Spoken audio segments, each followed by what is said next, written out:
Sure. I think that you have now the opportunity to utilize one of the first principles that we outline in Jugaad innovation, which is finding opportunity at adversity. And I can completely understand why you would be... Sorry, can you hear her?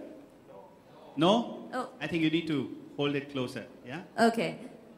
Is that better? Better? All right. Okay. So I think, Nagesh, this is an opportunity for all of us to attempt to use the first principle of Jugaad innovation, which is finding opportunity in adversity, as well as I'll outline a few others. A flexible mindset, so of course avoiding linear thinking. Perhaps keeping it simple will also be useful here. And I think following your heart, because only out of I think compassion and passion can people find solutions to problems like the one that you're addressing. So if I was to distill Jugaad innovation into 3 quick words, I would call it frugal or low cost, which clearly this is, but apparently needs to be lower cost for some individuals.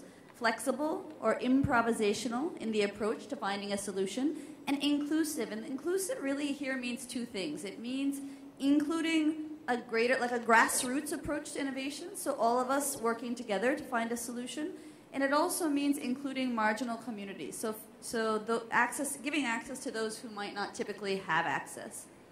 And do you want us to actually attempt to give an answer? Okay, so right off the top of my head... So what is the problem? Let's define the problem statement. Okay. Right?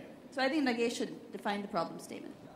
The problem statement is for the target audience that we are trying to serve, what we thought is affordable is not looking affordable. And at 49 rupees a class, this is 50% or 60% cheaper than any other class in the country. But my audience whom I want to serve is asking at 30% of my 50%. So what should I do? The first thing that I think of, and I'm sure that all of our ideas will evolve over the course of the next few minutes that we have together. The first thing I think of was something that was told to me by Harish Hande. I'm sure most of you know Harish Hande is a founder of Selco Solar, and his goal was to provide solar lighting solutions to the urban and rural poor, which is also a tall order, much like what you're doing. So he said the biggest financial lesson that I learned was from a street vendor who told me that I can't afford 300 rupees per month, but I can afford 10 rupees per day. Now, I think that may be different in a scenario where somebody has a fixed salary. Having said that, sometimes I think that incremental payment is an option or an idea.